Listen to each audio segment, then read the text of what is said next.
gents. Hey. You guys aren't selling drinks tonight, right? Andrew, do we have a bartender tonight? You want a bartender?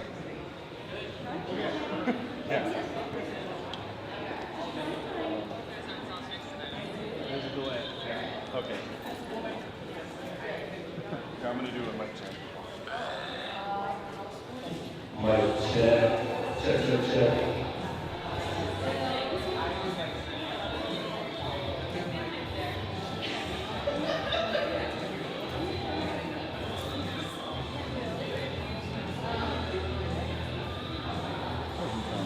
Doesn't sound great.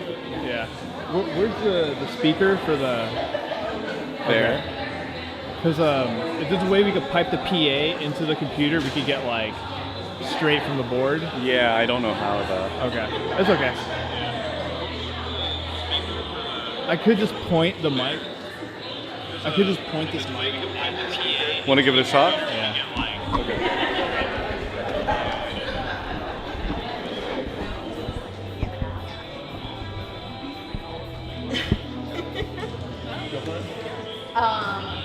Mic check. Is that your I saw that. Yeah. Are you? Did you organize this? Yeah, this mic isn't the best. I did not. I'm just moderating it. It's not as bad. A little better. That's way better. Yeah.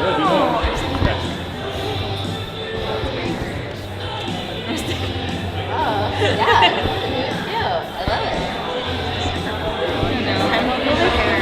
It's gotta have some places like you. I've never heard of it. It's so cool. It's the gallery and community thing. They curated this show. This is Bill's space, but I'm not sure if he curated it or somebody else curated it. The other one that interrupted? When this party started. I think this is...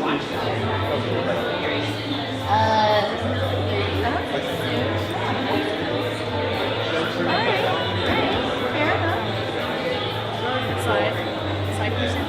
One. Yeah. Flex. Yes. You're like, I know. Yeah. I'm like.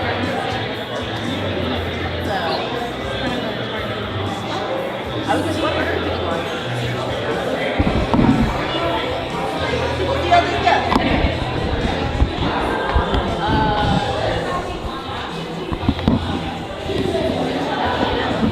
Stream key, dude.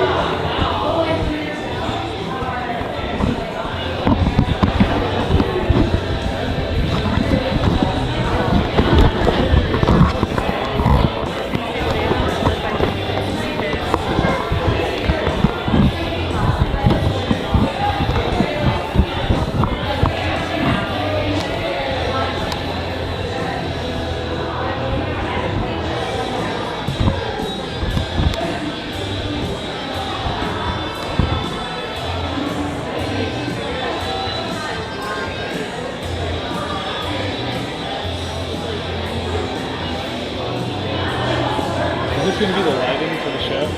Yeah. Okay.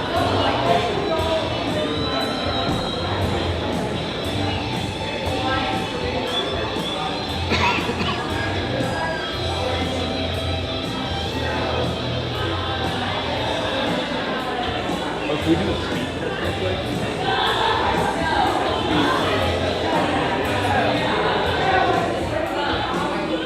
Oh, yeah, lighting test. That's on Wi-Fi.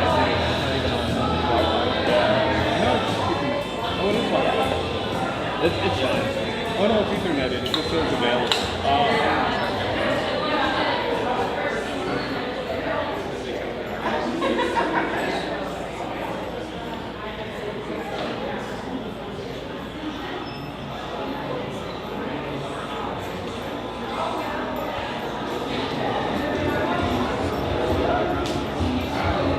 You know what we should do?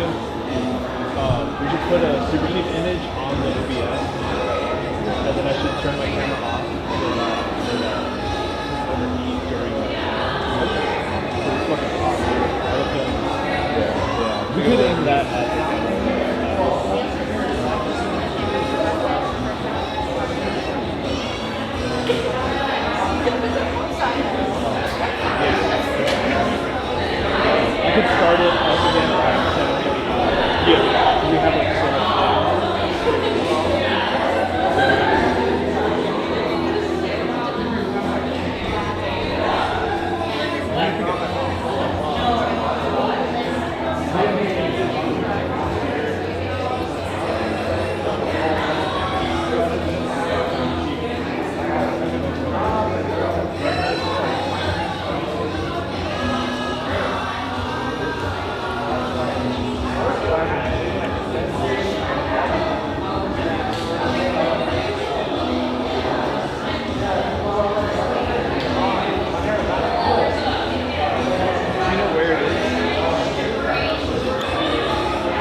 Oh shit, okay, you guys, okay.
Should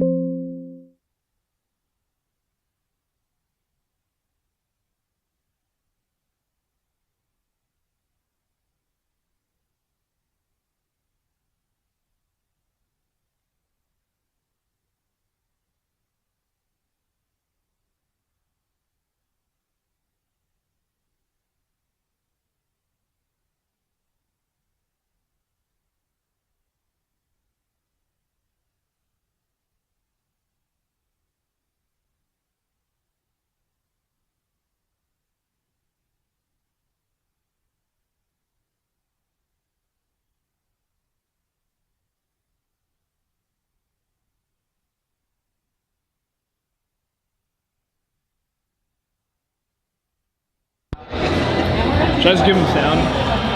If you're on, yeah, let's turn it on.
COVID, so I'm gonna go to a public event. Okay.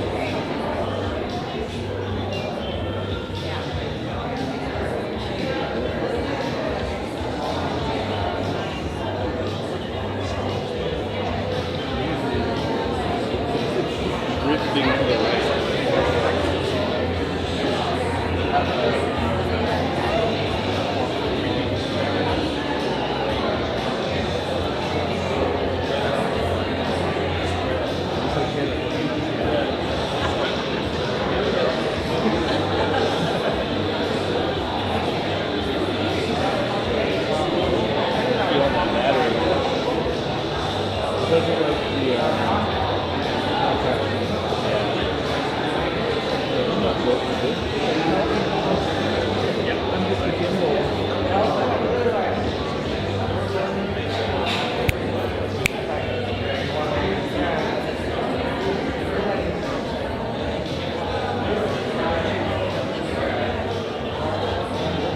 Check.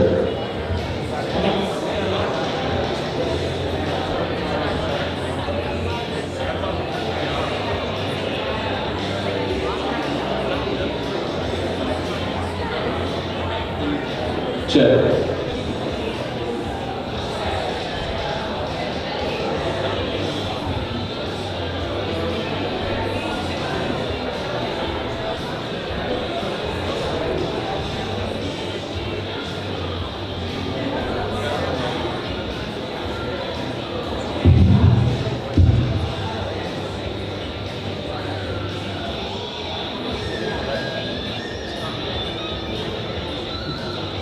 Hi everyone, thanks for coming out on a Friday night. So happy to thank you to Superchief for hosting us and to our panelists. My name is Lana Gordon. I'm a photographer and a teacher. Shout out to my Loxa student who is here, and stoked to be here tonight. I've been working as a photographer for about 20 years, and I started as a foreign correspondent, and then I've been working in the US for the past couple of years as well. Took a brief break and worked as an EMT, and I've covered a lot of protests, but not as many as some of these guys, so I'm gonna let them take center stage. And we'll have them do some brief introductions and show some work. We'll have some moderated questions, and then we'll have time for audience questions at the end. So if you have questions, please note them. We also do have, there's a QR code at the front, and we'll show it at the end as well, with some resources for anybody who's going to a protest. These involve physical safety, digital safety, and some best practices from Lex, who has been out covering these protests for how long? Well, I mean, these most recent protests, since they started covering protests in LA for about 5 years now. Okay. So, thanks so much. Lex, you want to get us started? Sure. So my name is Alexis Olivier Ray. I go by Lex. I'm an investigative reporter for a website called LA Taco. And thank you. I'm also an artist as well as a filmmaker. Thank you all for joining us on a Friday evening. It means a lot.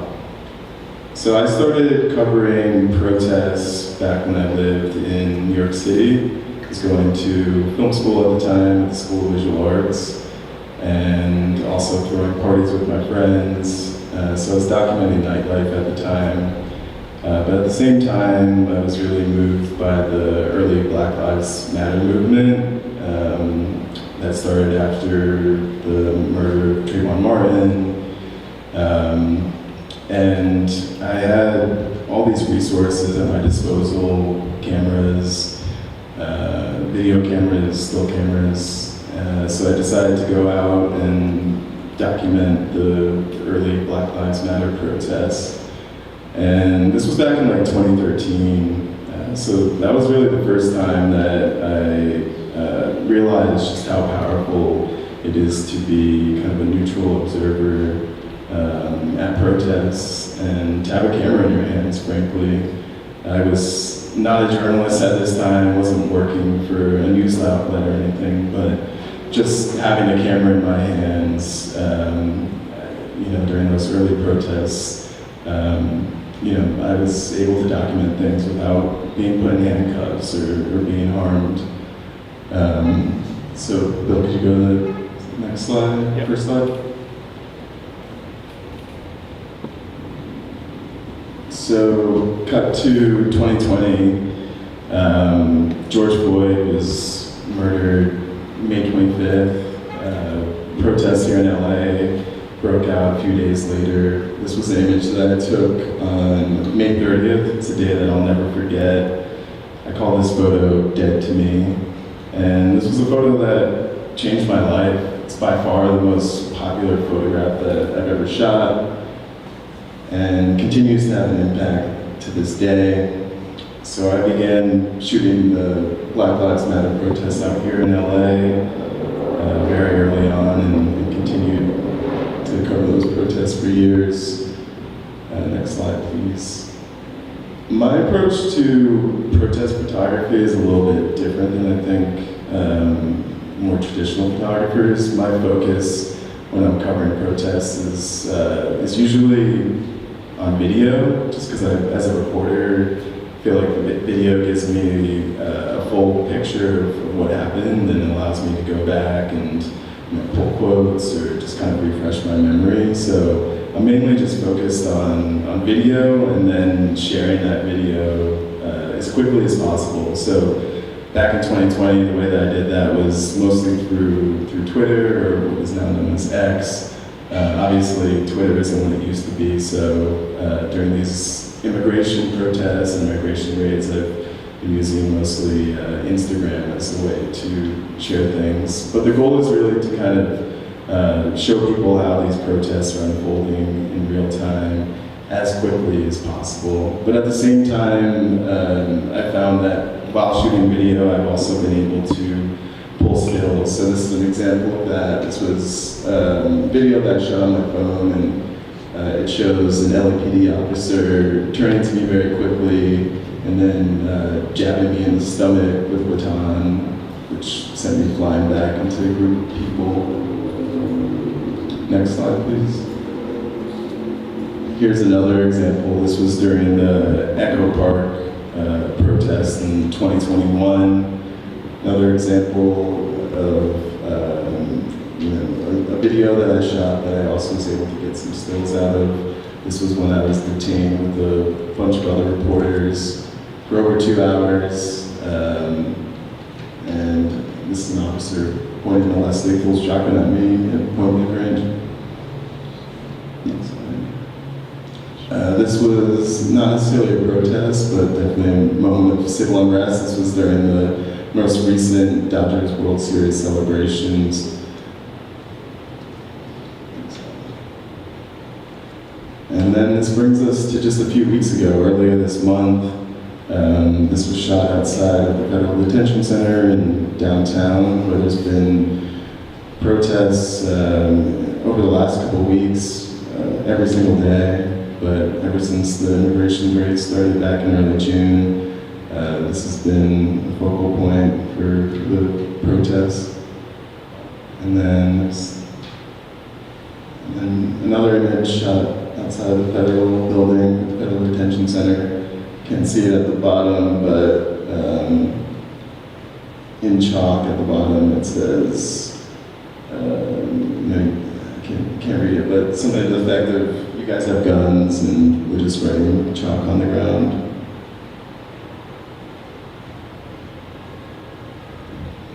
And I'll turn it to Erica. Thank you.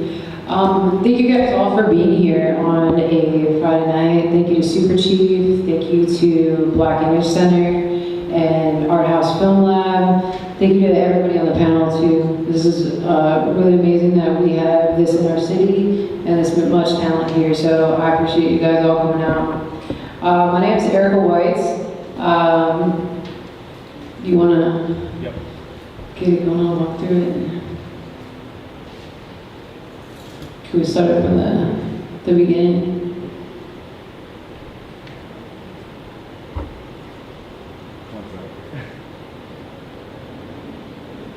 While he's getting that up, I'll just give you a little bit of background on myself. I've been living and working in Los Angeles for about 13 years. You can go to the first slide. So I started in photojournalism in Uganda, in Kampala, right out of college. It's actually how I met Glenna. She left her internship and I took over her internship at the newspaper in Kampala. Daily Monitor. Yeah, so we actually known each other a really long time, and so when I was shooting in Uganda and in India, I was shooting a lot of photojournalism, street documentary type stuff. You can go to the next one. And one of the reasons I even just show these is because I just want to say that for protest photography, the story isn't always at the front line. There are other stories that are great anecdotes or part of the bigger narrative, and those sometimes happen away from the front line. So if you're not a frontline photographer, that's okay, and you still want to contribute with creativity. There's plenty of ways you can tell a story about a bigger narrative that's going on that doesn't necessarily need to be on the front line. We can go to the next one. All right, we can go through these quick. So when I left, when I moved to, I guess when I left Uganda and India, I came back to Chicago and I wanted to be a photojournalist. But it was 2008 when they were, the iPhone had come out and they had given iPhones to a lot of the journalists and had cut a lot of the photojournalists. So I actually went down the art path instead of photojournalism. And so when I moved to Los Angeles, I was pursuing an art career. So for me within protesting, I actually got into, I've been going to a lot of protests because it's something I believe in, but I actually got into it as a sign painter.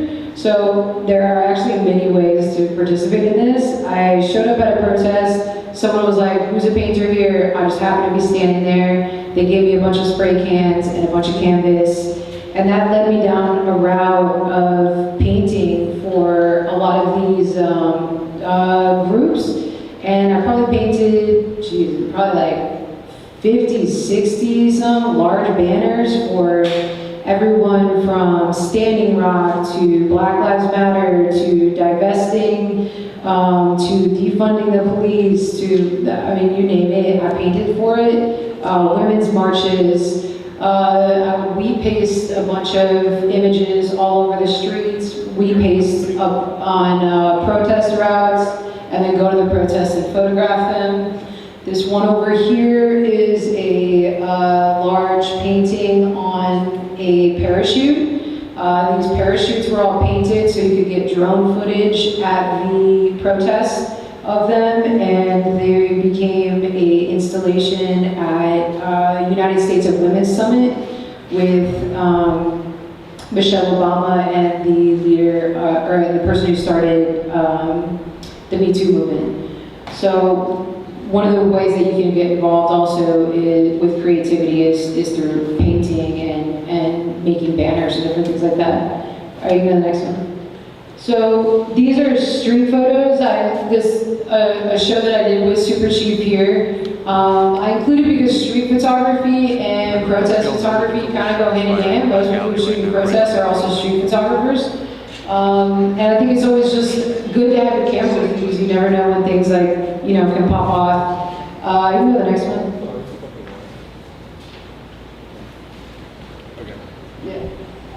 Some of these are part of a series I did called Kill City. The way that I approached protest photography in the beginning wasn't from a news standpoint, it was from a more artistic standpoint. I think one of the things that I always kind of have a viewpoint on is that should try to make an image that doesn't just hit for a news cycle, but is kind of thinking about where that fits in the legacy of imagery. And maybe if there's images from the 1950s and 1960s and they feel the same as they do now, then that's like it gets us to thinking like, how far have we come, but also how far do we have left to go? And also like, that goes for the future too. Like if in 10, 20 years, we're seeing the same images come out, you know, I think that for me, it puts it, I look at it in a longer timeline than the news cycle. You can go to the next one. Oh, it's not there. Okay.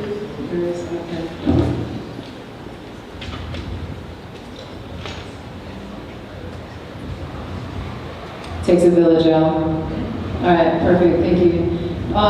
So some of these are from, these ones are from Black Lives Matter.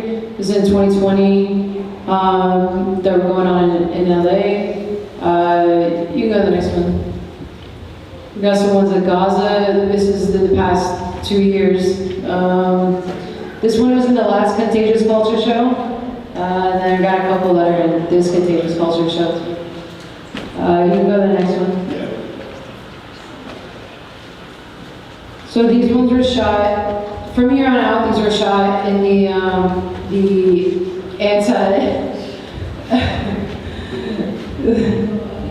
There's a trash fire in the alleyway right now, but we're pouring water on it. Sorry about the distraction. Like I said, always be ready because you never know what's gonna pop off at any point in time, especially at Superchief. Yeah, I want to make sure everyone's good out there. It seems like y'all got it under control? Yeah, it's good. All right, cool. Speaking of fire, one tip, if you are around burning cars, be very careful getting on top of them, especially electric cars. They have batteries in them and they can explode. If you're around burning anything, it can explode. So be very careful around them. When I'm protesting, I usually have I have some like earbuds in or something like that. I have goggles on always. I have my face covered. Sometimes you don't want to be breathing in some of these fumes, or explosions are really loud. You don't want to like, you know, puncture an eardrum. There are things that fly around at protests all the time, and you want to be very careful of that. I actually brought a couple things. This is what a rubber bullet looks like. These are shot pretty consistently out there, so they can do a lot of damage. So these are some of the things that, you know, you kind of run into out there. This is foam batons.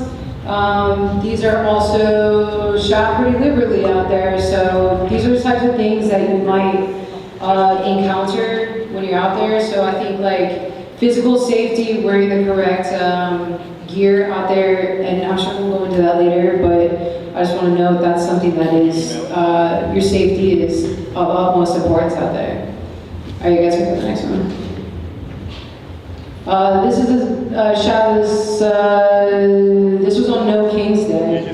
So this is a sign that some people have made and at the foot of the National Guard. You can go to the next one.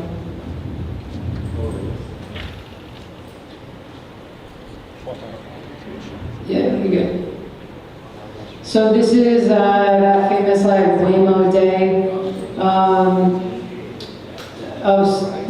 Like I said, like before, things can pop off in any direction when you're out there, so it's really good to be aware of your surroundings. And I think we'll probably talk about like things like kettling and different tactics that police use. But this was a situation where this was going on one side, and then you turn around and there's another line of police. So there's like, you just gotta be really aware of your surroundings. All right, you can go to the next one. This was No King's Day. One of the other things too that I think is important to talk about, and especially right now, is the different factions of people who are there. So like on this day we had the Marines, we had the National Guard, we had the LAPD, we had Highway Patrol, we had a number of different, the sheriffs. I mean, that's already like, what, 5 or 6? And sometimes they don't communicate communicate very well, and so that can make it really dangerous for the people who are out there. So always be aware when you're out there to look at people's uniforms, see who they're a part of, see if they're showing identification, different things like that. I always think when you're on the ground, it's important to know who is across from you. Are you gonna ask? Yeah, this was recently too. This guy right here, he ended up actually shooting the girl next to me with, I think, one of these rubber bullets. It hit her in the glasses, and her glasses went flying like 15 feet. So I was thinking, like, protect your eyes, protect your face. Make sure that when you're out there, you're wearing appropriate like PPE. Those things can really do a lot of damage, and you know, we don't want anyone to get like seriously injured out there. Just a quick pause. There's a QR code at the check-in table, and Bill's gonna pull up the website right now. We have some resources for people that are directly talking about some of the things Erica's brought up. Yeah, can you pull it up real quick? So this is, if you scan the QR code, this will come up. Thanks to Miller for hosting this. Lex's best practices are up there. It's got a bunch about PPE. Erica's talking about that too. We've got some physical safety things for you guys to think about, and also for your digital safety. We'll go over this a little more at the very end, but I just wanted to make sure everybody knows that we have this as a resource available to you.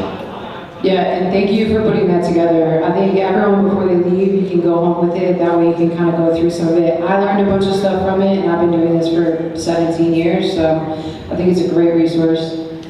These two images, I've been trying to look, when I look and try to shoot in the crowd, I always try to look at the different power dynamics. And you know, these two shots are both young women who are, you know, I feel like are showing a lot of courage in the face of these like fully armed, masked men. And I think that that to me is really inspiring. Images like this, seeing that happen, played out in front of me is like, it keeps me going, and it really inspires me. So, we can go to the next one. These are from the most recent protests. You can keep going. Again, yeah. And then, yeah, that's all I got for you. This is the one on the flyer, so you've seen. But yeah, that's I'll hand it over to Esteban. Hello, my name is Esteban. Thank you guys for coming. I've been shooting professionally for 30 years, and I usually shoot street photography or for work. It's like hip hop or music or fashion type stuff. But what I like to do for fun is, well, street photography and going out and doing stuff like this, because there's there's a different feeling that you get when you're out there and they're throwing flashbang grenades and shooting you with pepper spray pellets, tear gas, rubber bullets. It's like a different vibe than if you're just shooting, you know, like a nice lowrider or whatever. So it makes me feel alive, and that's why I like to do it. Is also, you know, I don't really post the pictures right away, because it's kind of like a double-edged sword. If you're out there taking pictures, it's like you can post them right away and bring light to the situation. That's one thing, but also you can get the people in trouble that are protesting in a more aggressive way. So I don't post anything right away. But I've been shooting protests all around the world. When Erica was talking to me, I just remember like, oh yeah, I took pictures in Bangkok in Thailand like 10 years ago. They were protesting over there. So my hard drive up here is a little bit full, so it takes a little time to remember stuff. So, but I've been shooting protests pretty much ever since I've been shooting. The one thing that I was mad that I didn't shoot was the '92 riots. But you know, I was there. I was in my early 20s, so I was acting up a little bit, and I didn't get my camera out until after it was all said and done. But I've got a lot of photography from a lot of these different protests here in LA, and I haven't really put too much of it out there, but I got some. This right here is my dad. He's 83 years old, and he had gotten COVID. We both got it, both ended up in the hospital. This was the day that the mayor said the hospitals are closed and nobody's gonna come pick you up. And so basically, if you're sick, you're left for dead. And he called me up panicking. He lives in downtown. I live in San Fernando. And he goes, "Hey man, can you come pick me up?" And I go, "Yeah, what's up?" And he goes, "I'm sick." And I go, "Okay, and what do you want me to do?" You know, he had full-blown COVID. He goes, "Can you take me to the hospital?" Because I called the 911. They said they're not picking up nobody and the hospitals are closed. And I was like, "And you want me to pick you up and do what?" And he goes, "Well, you know, can you pick me up and take me to this hospital? I found one that'll take me." And I was like, "Yeah, I'm there." So I made like a little makeshift COVID suit with a mask and these gloves and all this other stuff that didn't work. And went and picked him up, and we're both, you know, he's right here. Like, if he's gonna die, I'm gonna die. Like, that's just, you know, that's what you do for family. So this day, his age, and he's sick and bad. You know, he hardly ever calls me and asks me for anything. So him calling me to tell him, pick him up, take him to Glendale, that was like a big thing for him. He's not one of those guys that, he's old school, you know, so it's different. And I thought this might be the last day I seen him, so I told him, "Hey Pops, can I get a shot?" And he was like, "Yeah, man, go ahead." And he knew what I was doing. He knew that, you know, this is when it was like bad. So I was tripping, you know, I was like, fuck man, this might be the last time I see my dad, and I'm driving him to where he's gonna die. And he let me take the shot, I gave him a hug. They let me walk in there, in the emergency room, give him a hug, and that was one of like the hardest days for me during that whole thing. But yeah, he's here, he's out there. Just saw him on the last one. And I go, "Hey man, what are you doing out here?" He goes, "Hey man, you know, I just saw these people, want to see what's going on." And so I was like, "Go home, man, Jesus." It gives me anxiety out there. But he, like there was one time where I was with my girl, and we're driving through downtown during the COVID. There's no cars on the streets at all, nobody. It looked like that Will Smith movie where it's like he was the only one out there with the dog. And I've been this corner downtown by the Dogtown Projects, and I see another car coming. I'm like, "Oh shit, you know, who's that?" We're not seeing no cars out there, and it's him. "What are you doing out here, man?" He goes, "What are you doing out here?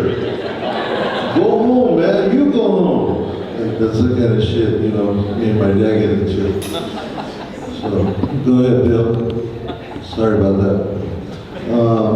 This was a protest that they were doing down in, I believe it was Compton, and they had just killed a guy. The sheriffs had just killed a guy that he was running down the block and he had a gun, and the gun fell and, like, you know, bounced down the street. So now he don't have a gun no more. They're still chasing him, and they shot him and killed him. And I was there with a couple of friends of mine, and one of my friends, he had done a couple of tours in Iraq. He was on the sergeant of the SKT, the Special Kill Teams. So he was one of the ones that was going there and clear out a city. So I went down there with him, and I was tripping out. I was like, you know, they put this barbed wire stuff up there so we couldn't get close to the police. And then when they started throwing the flashbang grenades and shooting at us and stuff, he was just standing there like it didn't face him at all. And I was like, man, that's like, you know, that just shows like who went to war. And then he's like, this is nothing, man. I'm used to getting shot out with bullets, like rubber bullets. Like, come on. Go ahead, Bill. There's another shot. It doesn't look that good on this thing. Go ahead, Bill. Looking down over here. This was a shot. I caught a sheriff like kind of off to the side in a neighborhood, and it just caught my eye the way he was posted up there by himself. The other cops were in the streets. He was the only one on the sidewalk, and that was the day that the main sheriff. They were calling him out for being one of the cop gangs, and he was there, and there was some guys there calling him out, telling him, hey, show your tattoos, and they're lifting up their shirt, showing their tattoos of their gang. He's like, where are you from? Let me see your tattoos, cuz, you know. And I was like, that was, to me, that caught me in my head. I was like, that's cool, but it's crazy too. He's banging on, like, you know, the biggest gang in LA. And shortly thereafter that, they just started opening firing on us with all these type of things. But he didn't like that. Go ahead, Bill. I'll speed it up. This is the last one with all the CHP Ninja Turtles. They're out there corralling everybody that's blocking the 101 freeway. This is the only color I shot. All my stuff is on 35mm film that I usually shoot with a Canon E1 or a Canon 1V. And the Canon 1V I have a motor drive, the Canon E1 I don't, so it's like, you know, as fast as I can turn it, focus, set it up. But after 30 years I'm okay at it. Go ahead, Bill. This on top, there's a picture right over there underneath Blanca smoking the cigarettes where it's like a face-off next to the Waymo ones. And that's the Ninja Turtles and the crowd. And I'm at the top of that photo, and that's where I got this one, I think. Go ahead, Bill.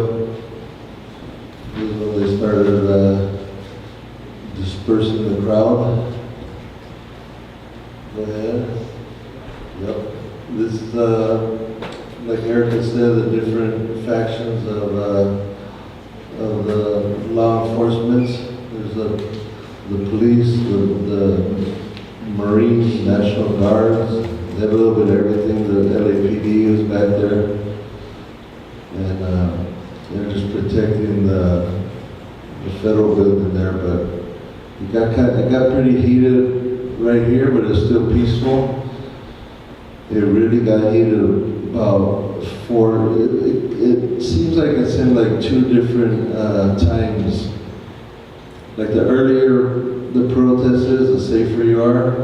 The later you stay, the little bit more dangerous it is. So if you want to do peaceful protesting, go out there when the sun's out, when it's nice and hot. And if you want to see the action, come back later.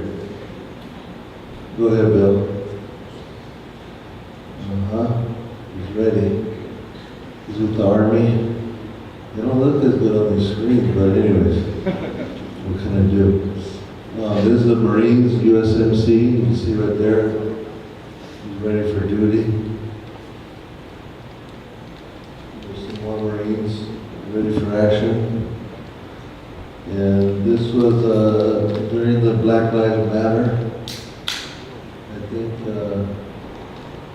maybe not. It says, please don't support my big booty Latinas. What does it say? It says, please don't support my big booty Latinas. Did you guys get that? Yeah, keep them here. Yeah, here's some more of the U.S. military ready to fight the enemy. And then, yeah, this is No King's Day. It's a good thing people have signs saying what the date is, so I can remember. Go ahead, Bill. Yeah. It's another one.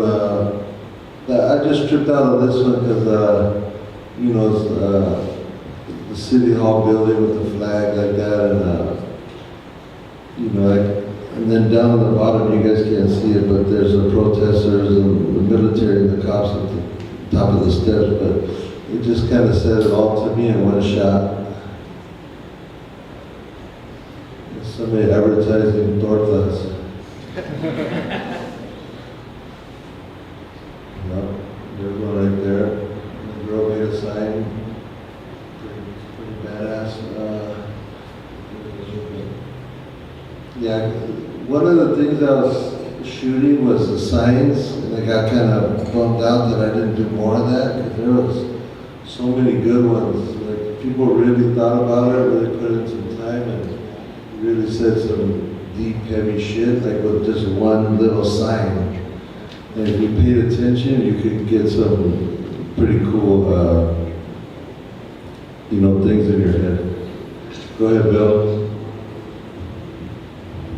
Yeah, this is a couple minutes before they started blasting us. I was standing next to a guy with his shirt off in a wheelchair. And once they started shooting, like, people were hiding behind him, and he put his hands up. And I was like, yeah, get me, get me. Like Erica says, I don't recommend that. Wear your protective clothing. They shot him a couple times. You know, they're tough guys.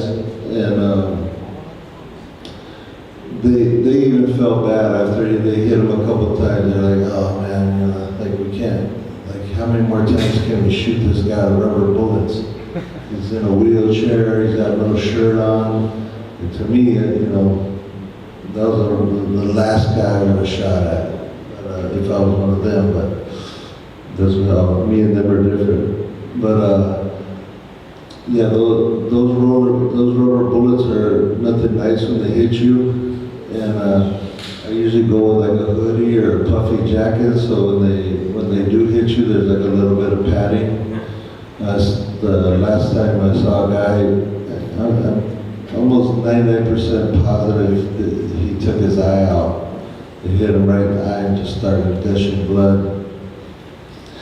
All of me and my friends, I took my daughter out. She's 25, you know, she's not she's an adult, so I wanted her to see what I've seen all my life growing up here at different times and experience it. But, you know, it's stressful for me. I couldn't really get in there, but she got to see it, and she got close enough to where she got shot with a rubber bullet like that. And, you know, as a dad, you're like, you know, you don't want your kids to ever get hurt in any kind of way. But at the same time, I felt like, well, she didn't get, you know, didn't hit her in the face or anything, but she did feel it, and, you know, it's an experience. It's a story, and, you know, it's a story that she can tell, you know, for the rest of her life. Go ahead, Bill. Nice. Look at that, man. It's our city. Go ahead, Bill. That's right there in front of the NBC. This is one of those poles, and they were chipping away at it. Some of the guys were throwing stuff at some of the law enforcement. But, you know, in all the thousands of people that I've seen out there, that's like 50 to 100 people that are doing any rowdy extra stuff. But, you know, violence spoke the loudest. to the rest of the world about what's going on here. That's what got everybody's attention in a good and a bad way, and that kicked it off for other cities, other states, other countries to stand with what's going on here. Go ahead, Bill. Is that it?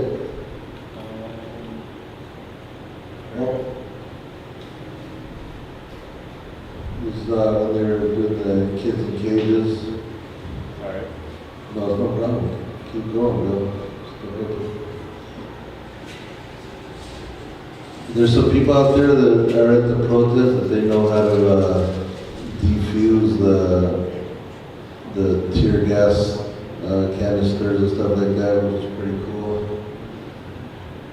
This is in Hollywood, right there on the left. If you ever want to go have lunch there, it's a place called Air One. You get a Halle Bieber shake for $18, but on that day, you can get shot up with all this different stuff we got here. Is that it, Bill? I don't know why it's frozen. No, it's no problem. Thank you.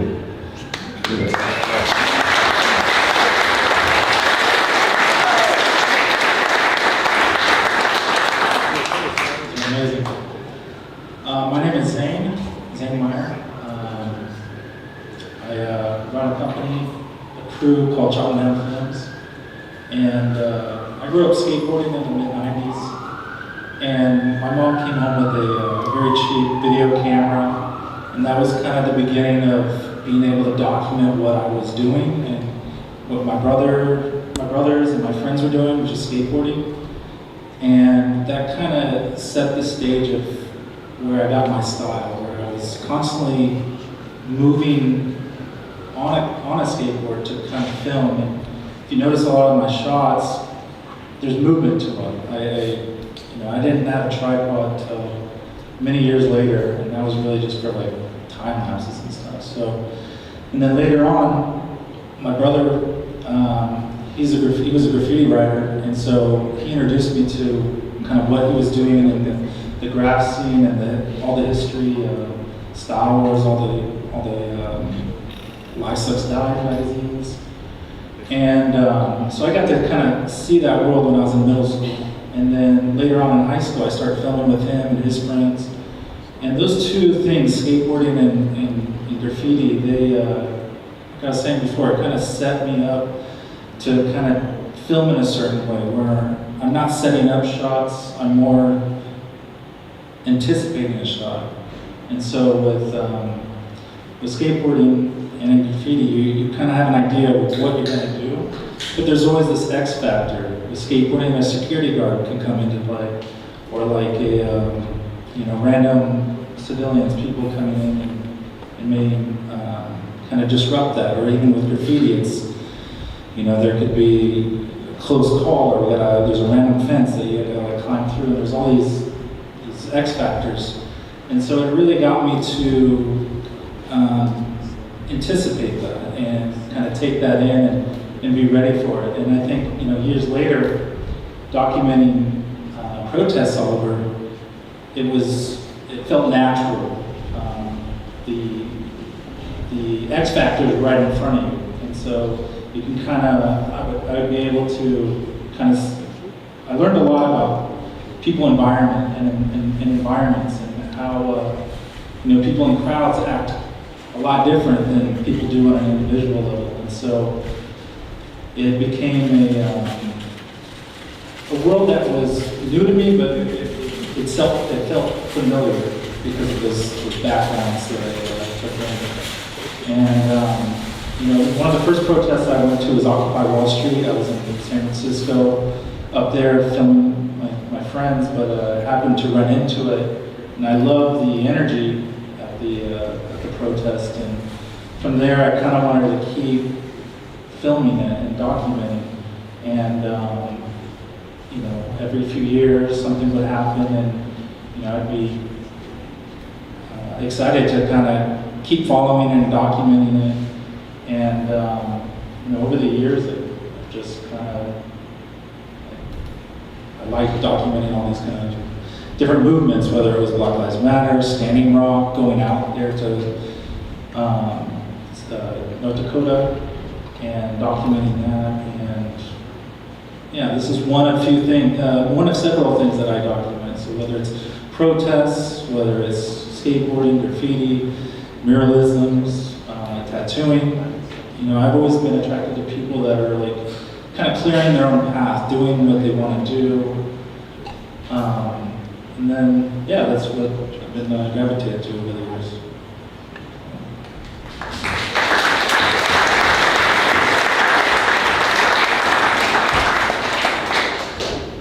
Thank you guys so much for showing such great work and telling us about your paths. I've got a few prepared questions, then we'll bring into audience questions. What's one thing you know now that you wish you knew when you started working? Anyone wants to take it?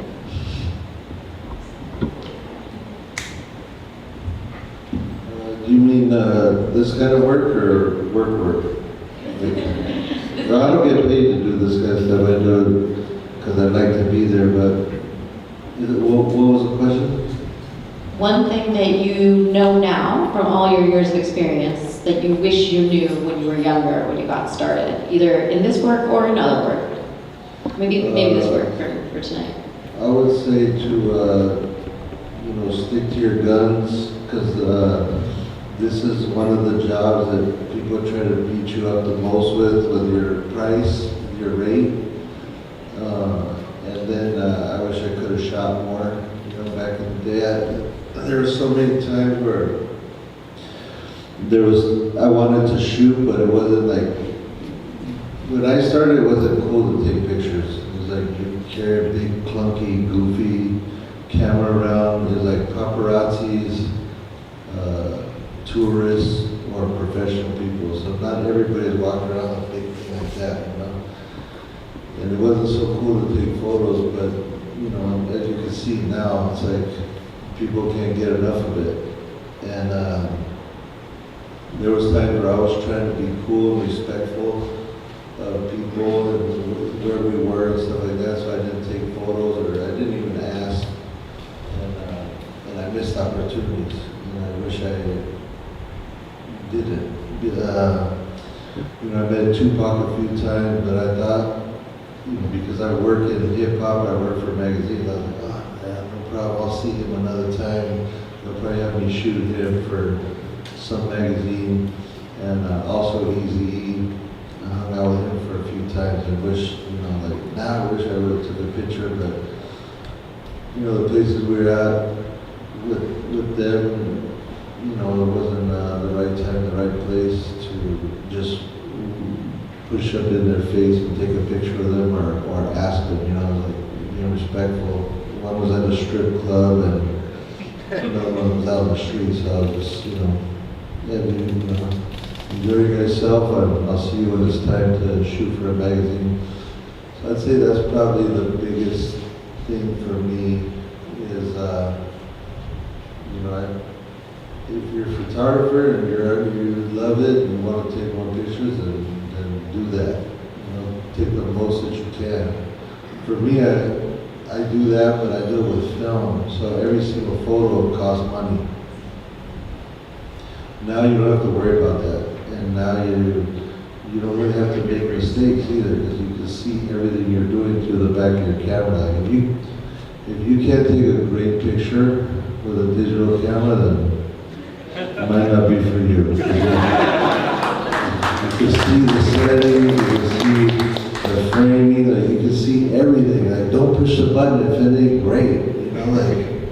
I don't understand, but me, my camera, I can't see, so I'm just shooting I hope that in 4 days, if you shoot like on a Thursday or Friday, you're not gonna see your pictures till Monday. So for those 4 or 5 days, you're stressed out. You're like, man, I hope I got the shot. Oh shit. I shot Robert De Niro and Al Pacino one time, and they wanted the photos like the next day, so I had to go do it's called a 100% rush. I had to take it to the photo lab that I've been working with for years, and I go, hey man, I got this one roll of 10 photos, because I shot it with a Pentax X7. I I got this roll, and this roll has another 5 on it. These are the 2 most important rolls of film I've ever shot in my life. I have to be in the dark room with you and watch, make sure I got the shot. And they're like, Esteban, we'll do, hundreds of rolls for you a month. Like, what's the big deal? I go, this is a big deal, please. Let me just get this, the anxiety's killing me. So I went in the dark room with him and I saw him, pull the film out of the thing, and I got the shot, and I was like, man. But like that's the good part and the bad part of shooting film. Like, you don't know what you got until you get it back, but that feeling when you see one, you're just like, this is great. I think that's about it. One thing that I have learned, I recently learned that horchata cuts tear gas, and then I've recently learned from them that water is actually the better solution. But I did get tear gas recently, and I was running down the street, and the horchata man actually threw horchata in my face and saved me. So, you do what you can in the moment. But I also think what I have learned in doing this for 17 years is I think I've learned a lot about people's psychology. And I think what you said about, what Zane said about people act differently as individuals than they do as a group. I think that just being out there, you really do see a lot of group mentality. And I think one of the best pieces of advice I have for people going out there is, go out and be a part of the community that is protesting. Don't go just as a viewer of it or a spectator. I think for me, I started going to these protests because I really believed in these issues, and I had a lot of rage and I needed to get it out. But I think that going and being a part of it, maybe hanging back at first, seeing how group mentality works, seeing the psychology behind it, and then kind of making your way up to the front if you feel comfortable. Every protest is different, and so I think just being around that kind of group mentality is something that I've just gained over time. But I recommend that instead of going as a spectator, go to protests where you feel engaged and you feel like you believe what we're fighting for and are a part of the community as well. I think after documenting protests for 5 years, the biggest thing I've learned is the importance of taking breaks. Back during the George Floyd protests in 2020, pretty much just didn't stop working for years and years and really paid the price for that. Burnt myself out multiple times, and it took me a while to recover. So now I feel like I'm in a position where I actually embrace the time off and the kind of slower times. It's kind of counterintuitive just because it feels like you need to be out there covering everything, but I've learned it's equally as important just to take care of yourself so that, when things do pick up again, you have the strength to be out there.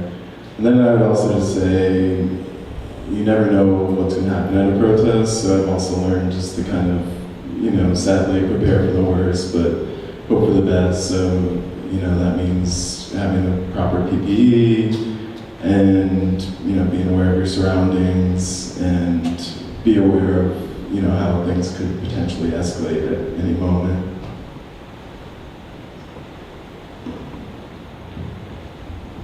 Yeah.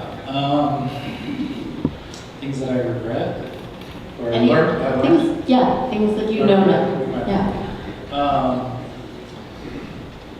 I wish I started taking photos a lot earlier. Back then, this is 97. It was a video camera or a photo camera. So I was using a video camera, and I think I didn't start really taking photos till maybe 2006, 7, and it kills me how many places I've been to, and I only have video footage of it, and still photography of it. I think that's one of them. Esteban was talking about a film, Robert De Niro and Al Pacino. It's a film I was actually a part of, A Righteous Kill, and it kills me that I didn't take a photo when it came out, and I was just like, fuck, every time I see that photo, I'm like, why didn't I take a photo of that moment? So that was such a bummer. And I didn't even work on we didn't work on the whole show, the whole film on that. We were a second unit that came in, and really that's when the film was already done, and they're in the editing room and they're looking at it and they're like, oh shit, we need to reshoot some of these shoots. So it was a week shoot that we're on, and my mentor, Roy Wagner, brought me onto that project, and it was a great experience. So that would probably be one I can think of off the top of my head. But in general, it's really like, I think of the shots I didn't get, or like, I didn't keep hitting record on something and something happened after.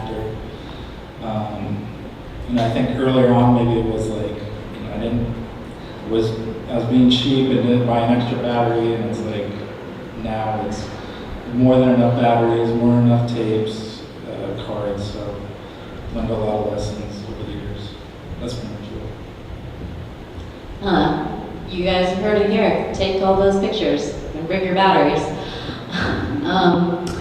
Who are you taking pictures for? I mean, like Lex, for you, I know you're doing it for LA Taco. Erica, I'm curious if you think about yourself as an artist, as a photojournalist. Sort of, who do you think of as your audience, and why? What motivates you to take these pictures or to take videos?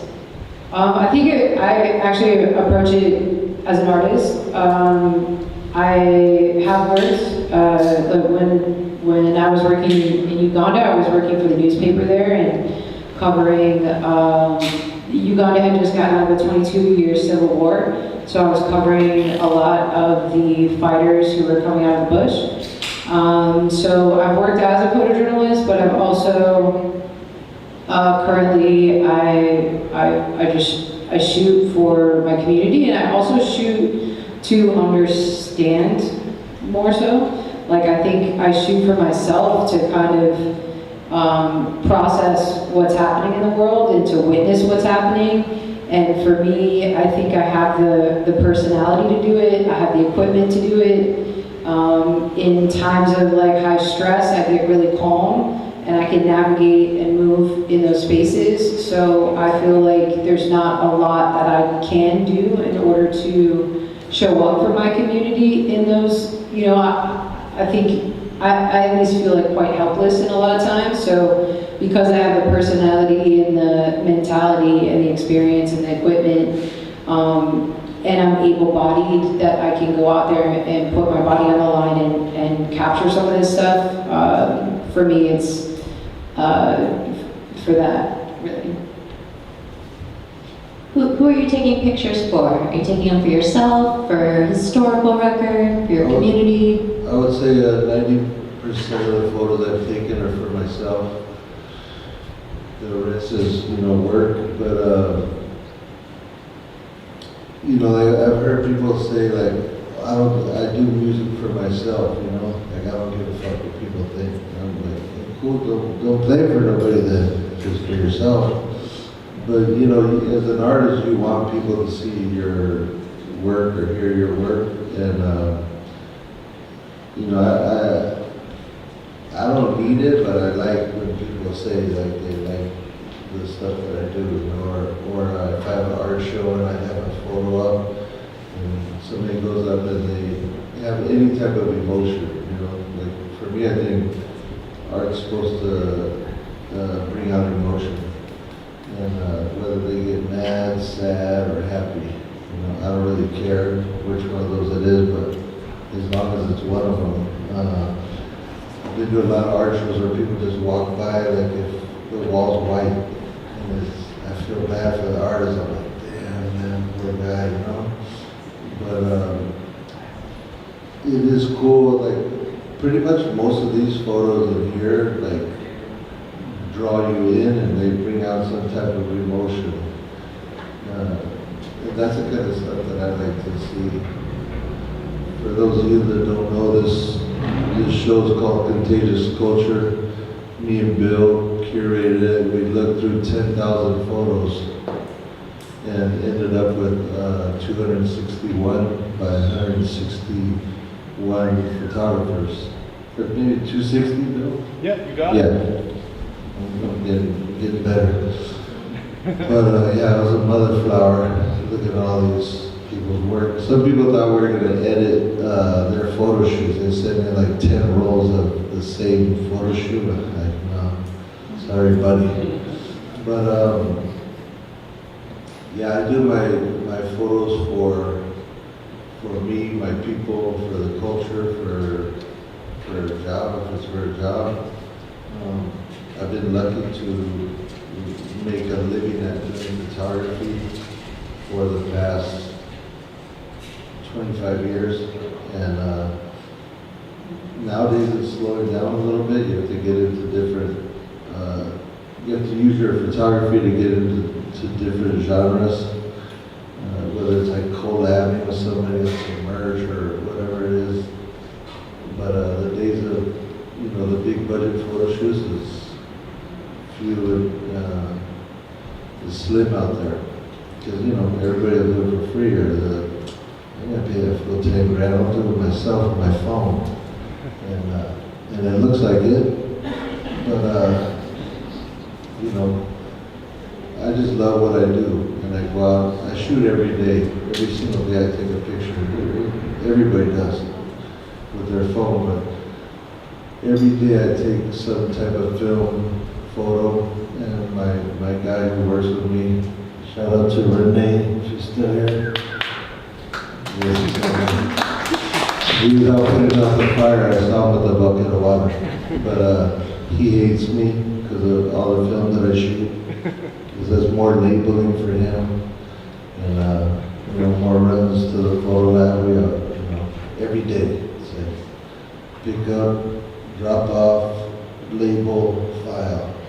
I got like I got probably like 2 walls maybe full of file cases of just negatives.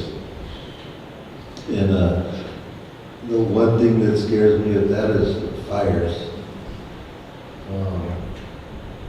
The one thing that scares me of digital hard drives is everything. Just not feel like turning on today.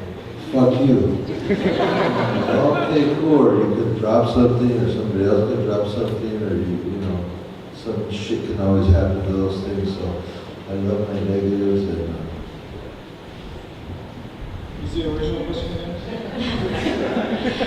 Who are you taking pictures for? Like for yourself, for your community, for history? Absolutely. It's everything. I take photos and film for stuff that interests me. So most of it's for me, but then I'm also doing it for my friends that are, whether they're in the studio working on a show or going in the street and painting something. And over the years of doing that, I feel like I'm building up this historical archive, and now it's like I'm kind of thinking about things a little bit differently, where it's like I have footage and photos of certain people's last 10-15 years, and it's like, okay, when I was first shooting that, I was thinking about it as going out at night or building up a promo video to hype up their show. But now over the years, it's like, oh, we can actually make a cool documentary out of all this footage. So yeah, I shoot what interests me, and then also too, it's like you take on projects. I don't do a lot of corporate stuff. I've done it in the past, but it's not as fun. It's the back and forth is what drives me insane. And so, yeah, I'm doing it for myself and my friends and my community.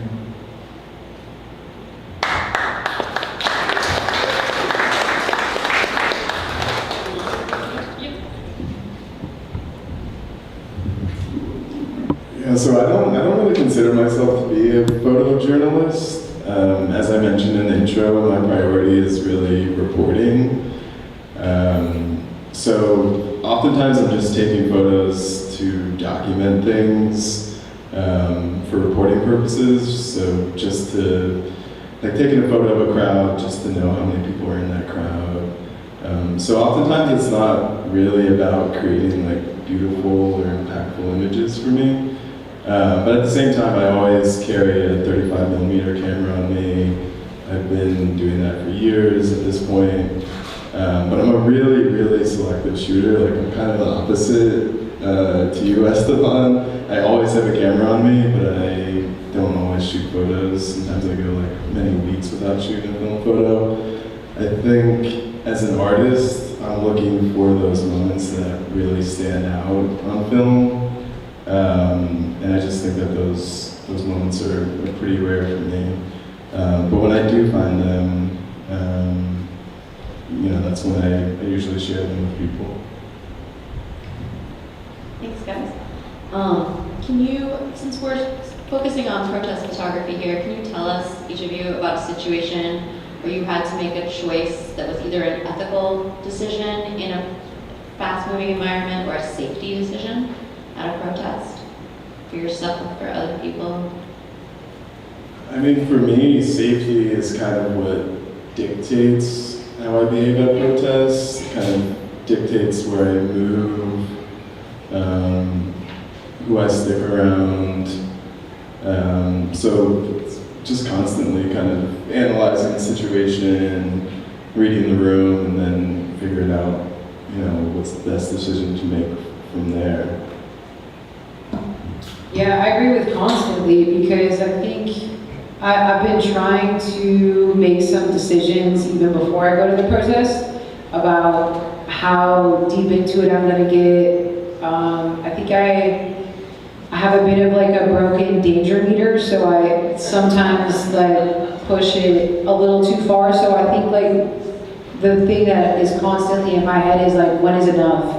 Like, when is this getting too dangerous? When do I step back? When do I go for that photo? How far do I push up into the front line? So I think that's a constant decision-making process when you're there because you're always reassessing. But I've been trying to practice, even before I go to the protest, making some of those decisions about how far I'm willing to go before I get there. Obviously, some of that changes on the ground, but I think that's a continual decision that's always being made. What was it again? Sorry. A choice about safety or ethics while you're photographing protests. Yeah, for me, I try to, when I was younger, my older friends, they used to say, it ain't a party till the handcuffs go on. So I used to think like that, like, you know, we're going to the end. And after a couple times getting arrested, that wasn't the party for me. But like I try to go all the way to that point, right to when I see the zip ties start coming out or they're ready to start handcuffing people, then I let the youngsters go in front of me. Yeah, you guys got it. But you know, if you're trying to get the shots that people go ooh and ah over, you know, you got to be up in it and where the action's at.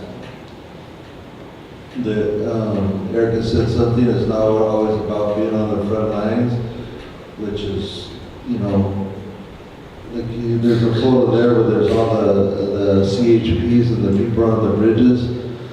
That's one of those type of photos where you're not on the front lines, but you're still getting a great shot and you're still telling part of the same story that any of us would be getting if we're right there, like touching the guy's shield. You know, it's like we need it all in the big story. You know, we need the people in the front, we need the people in the back, and when the world sees it, they get to see the whole story. So I think I answered it. Maybe. Yeah. What was the question again? Sorry. like a safety choice you made or an ethical choice you made while you're photographing or taking video at a protest? Yeah, there's a lot of times where it's like I want to get up in the front and you can really feel the heat that close, and you can get these shots that are good, but after the second time getting arrested or getting pushed into the wall or the ground, it's gets old quick. And so it's studying the environment and being able to when is that moment happening, and be able to back out. But then also too, it's for me, I try to be kind of a chameleon in that where I don't want people focusing on me or seeing me, and that's regardless of protests or in general. If I'm shooting street photography, it's I want to capture what I call true reality. It's as close to true reality as possible, where something's happening and it would have happened regardless of the camera there. And so I just basically, I like to move around and like what Esteban was saying, that shot over there, it's great. It's showing the environment, it's showing what's happening outside. But I also want to be on the front lines. I want to run around and figure out when is the good moment to be up front, when's the good moment to be in the back, and it's a lot of that's just learned instincts over the years. Yeah. Thanks, guys. Last question from me, and then we'll take some of your questions. How are protests changing right now? Yeah, one thing I've noticed with protests, especially these last ones, is how the cops in the military kind of operate. Before, when I would go to protests, they would always kind of push the people into one area or get them out of a section. But this time, it's really interesting.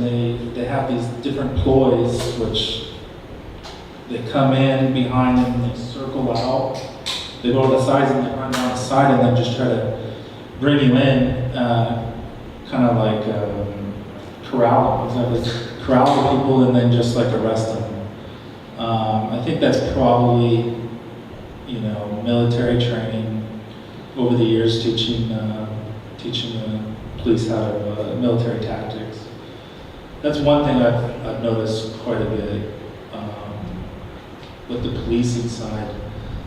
On the photography side, it's years ago I didn't see that many photographers or videographers being there. I think they were super into that movement, or they wanted to document it. Now it's crazy seeing how many people show up with a camera and they're documenting it or taking photos.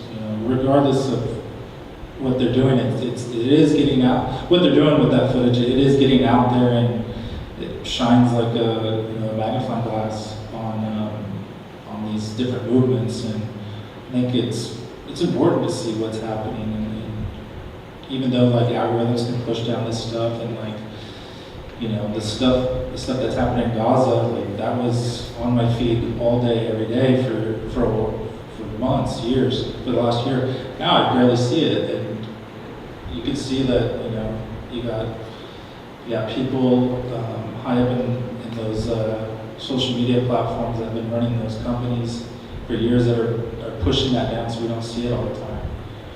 And I've seen social media, kind of change the environment. How are protests changing today? How is the landscape changing? It's changed a lot since when I first started doing this. When I first started going to protest shooting, there wasn't social media. There might have been Friendster or MySpace, but nobody was posting pictures on there hey, come down, we need your support at this place, or showing you, that it's going crazy and people are, it attracts the people. But now it's just off the chain, everybody. If you have a couple of you like a couple of photos of protests, your whole feed will be all that all day, for weeks after. I remember I was standing next to there was a young girl and a young guy who rode motorcycles through the police line right here off of Temple and Alameda. And I seen that like 100 times, and it tripped me out that, like at first, when you're in the protest environment and people are like, raising their fists and they're all about the movement and all that, you feel that energy, and you get caught up in that feeling. And so you're in there in that and at that moment. But when I saw that young, like 22-year-old girl maybe riding her motorcycle into the police, at first I was like, damn, she got a lot of heart, like she's really with the movement. And then when I see her get up with her face all bloody, they handcuffed her, I thought like, damn, she's gonna do like 20 years in federal prison for that, like assault with a deadly weapon to federal officers. And there goes her 20s or 30s, and she might probably get out when she's 40.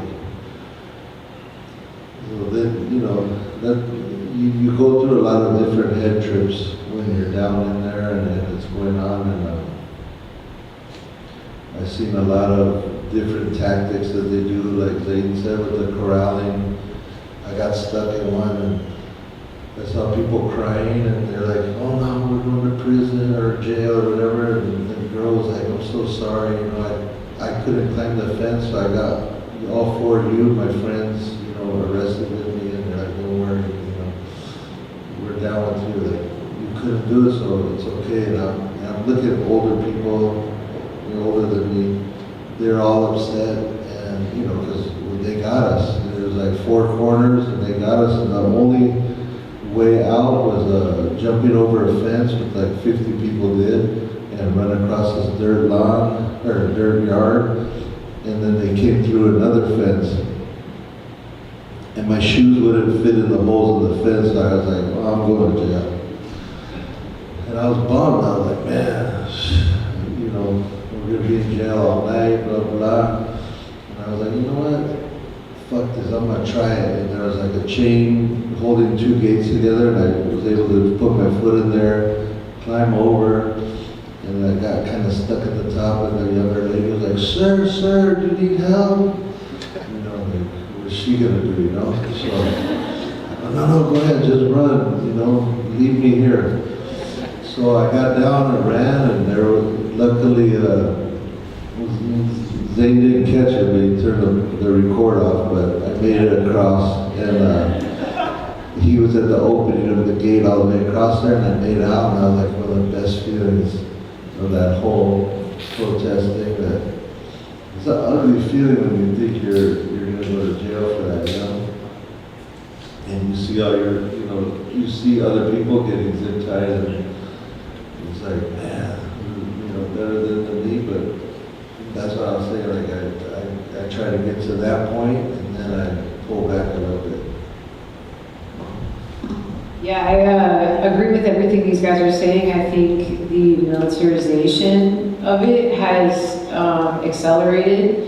I feel like the cops have felt, even in the last 6 months, I would say, like more emboldened, which is pretty scary. I think they are also coming in, rolling a lot deeper, even the fact that they're bringing in the Marines. I have never seen that before.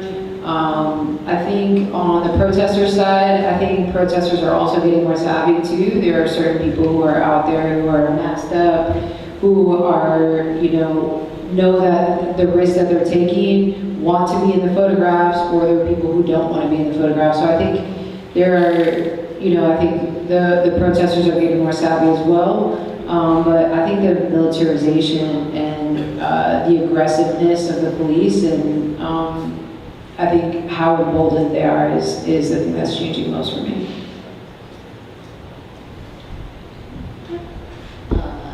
Thank you guys so much. Appreciate all your wisdom and answers. Do you have any audience questions? Okay.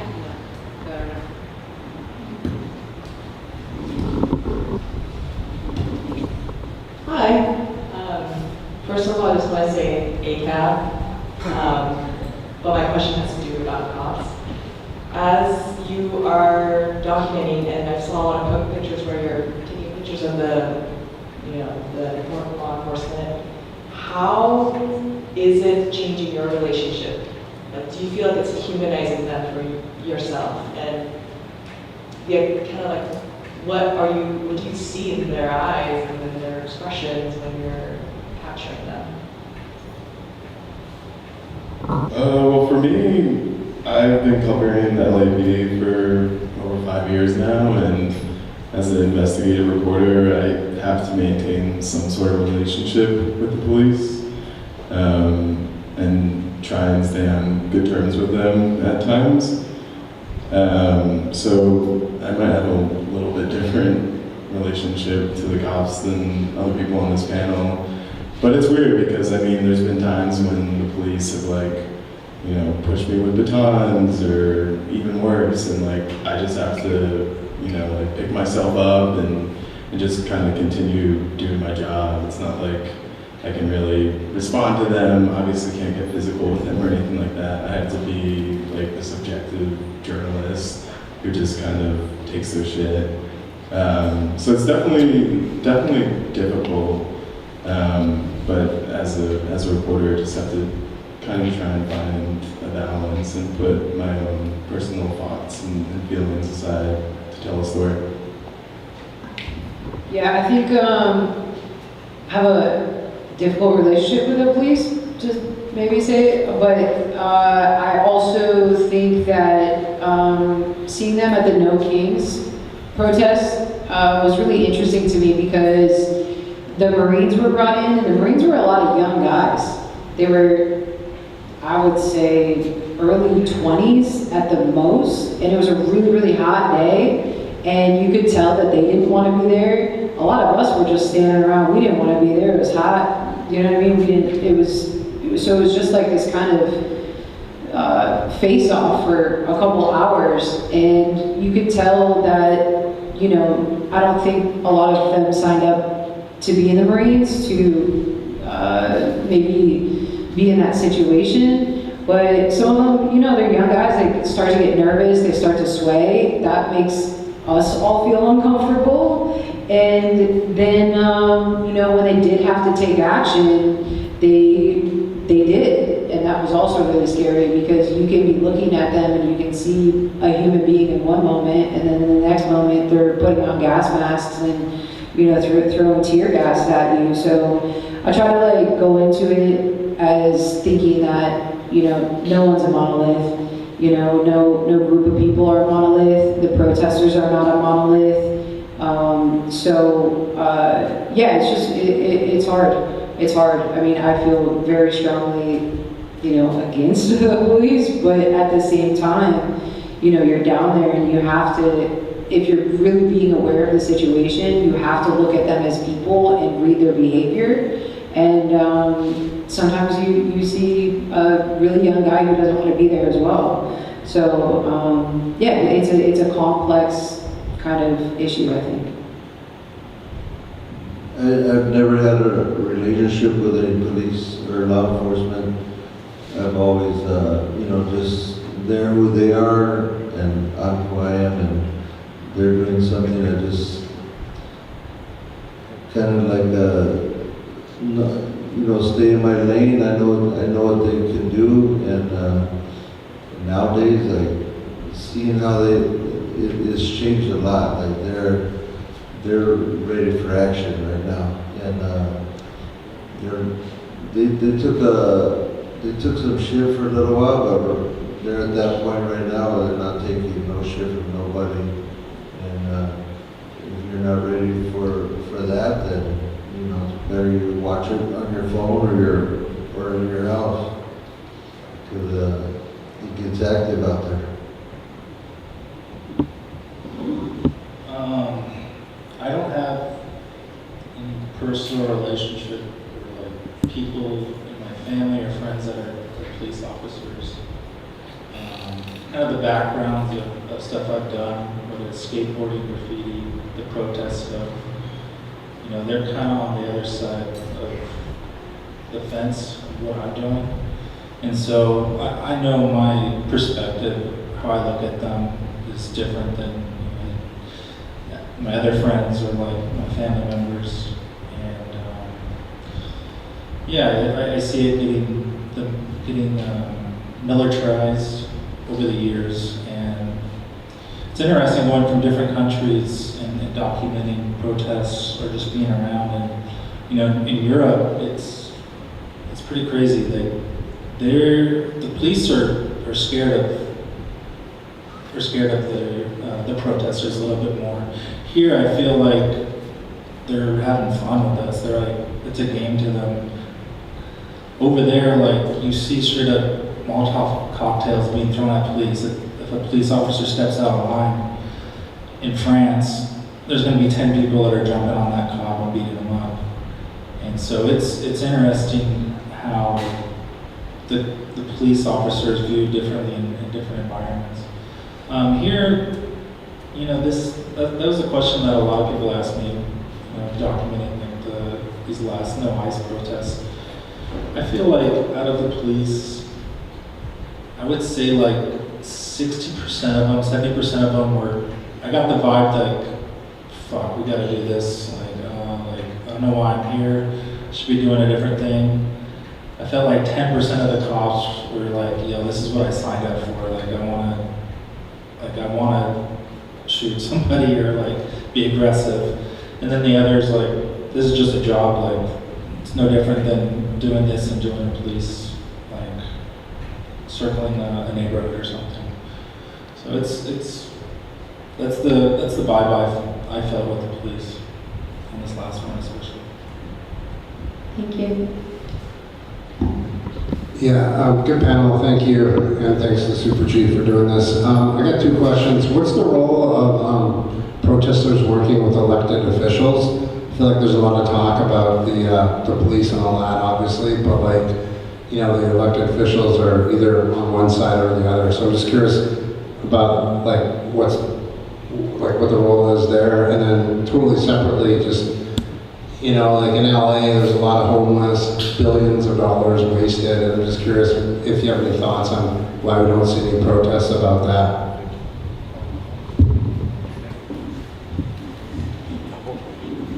I mean, I think we see lots of protests about homelessness.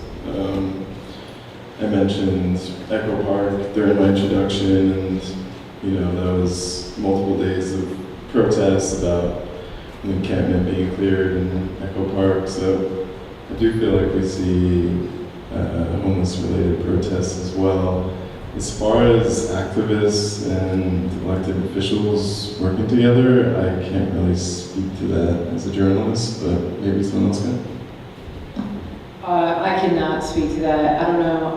I do think that when it comes to like homelessness, I think that all of these issues are intertwined.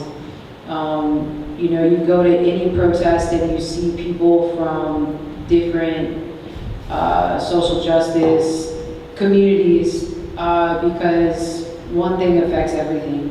And so I think that I don't know if I've specifically been to a protest around homelessness, but I think that, again, all these issues are issues that we have in Los Angeles, in California, in the United States, and they're global, and everything is intertwined on that. Do you guys have?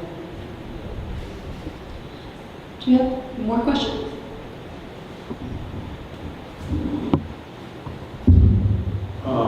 When it comes to photojournalism and professionals performing photojournalism, there's a certain layer of ethics, a standard to follow, whether it's AP, wire services, or whether it's an outlet like LA Times, whether it's NPPA or PPA-GLA organizations that represent professional photojournalists, they actually have a list of standards to follow.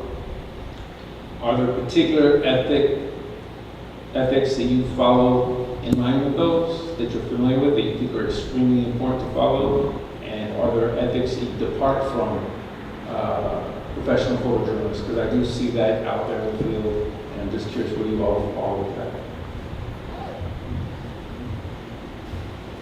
Glenna, you've worked for some big news wires. Do you want to take this one?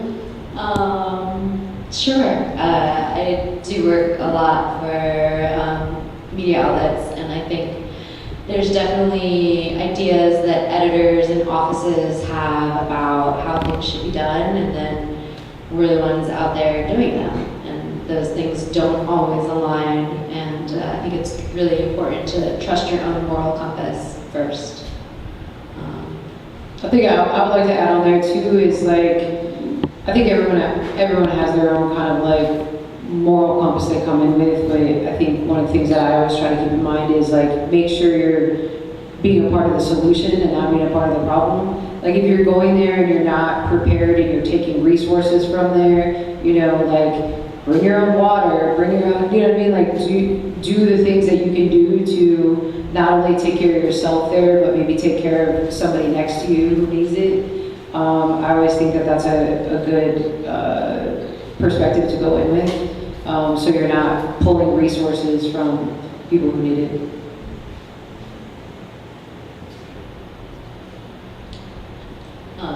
Also, there might be some, if you're looking for that in the packet with the QR code, there might be some like information on that. I know there's a couple slides from the ACLU and different things that have some bullet points of things to take into consideration as well. Especially right now, there's definitely a lot of things to think about for your digital security. We've got some slides on that a little bit later. Please make sure you guys access these afterwards. We'll leave them up for you. But when you're documenting a protest, it's not just your safety, it's also everybody you're photographing. And a lot of people are there understanding the risks that they're taking, and there are people who are there who maybe haven't thought about it. And so for me, I always want to think about what risk am I putting other people at as well. Any other questions out there? Yeah, I just wondered if you guys had specific thoughts about, or any kind of process of filtering your thoughts before publishing people's images on the internet. Obviously that can have like a lot of repercussions. It's kind of the same question thing, but yeah, I'm curious about digging into that like a little bit more. Like it's a big deal, I feel like, to publish people's images on the internet, and what kind of like specific considerations might, you might go through or not, yeah. For me, I ask everybody that pretty much that I shoot, as they go to put your picture out there. And these type of things in the public, where there's like 100 people shooting, 10 people protesting, I feel like those people kind of know what they're going out there to do, and they know. If you see 100 guys with cameras, chances are you might show up in a photo somewhere. So I think if you know that and you still stay there and you still do what you do, then cool, and you know what time it is. Like those guys that are throwing rocks and doing all that kind of stuff, like there's people there with cameras standing right next to them and they're still doing it. So you can't really act surprised if you get caught, doing something like that. But for me, I don't really take pictures of that kind of stuff. I did a lot of street photography. I've never taken photos that would incriminate somebody. There's been things that have happened when I was there with my camera that I put my camera down because I didn't want to get the shot of somebody doing something that could incriminate them. And afterwards the guy was like, "Hey, did you get that shot?" I was like, "Nope." He goes, "That's some old gangster shit. You could never take a picture." I'm cool, because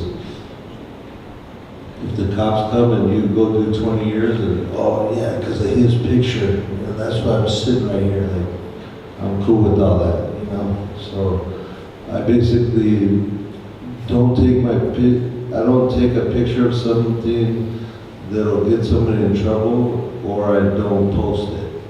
And that's out of respect to them, or their family or whatever, Not everybody's family agrees with some of the things that their family members are doing.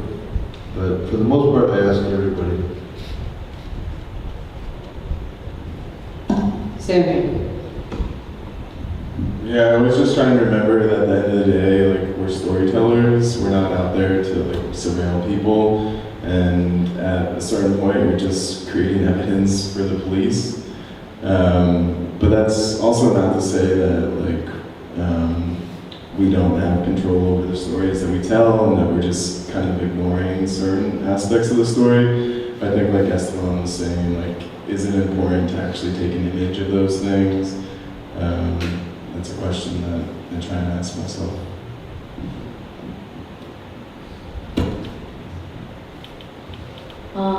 Any last questions, or call it? Thank you guys so much for coming out on a Friday night. All of the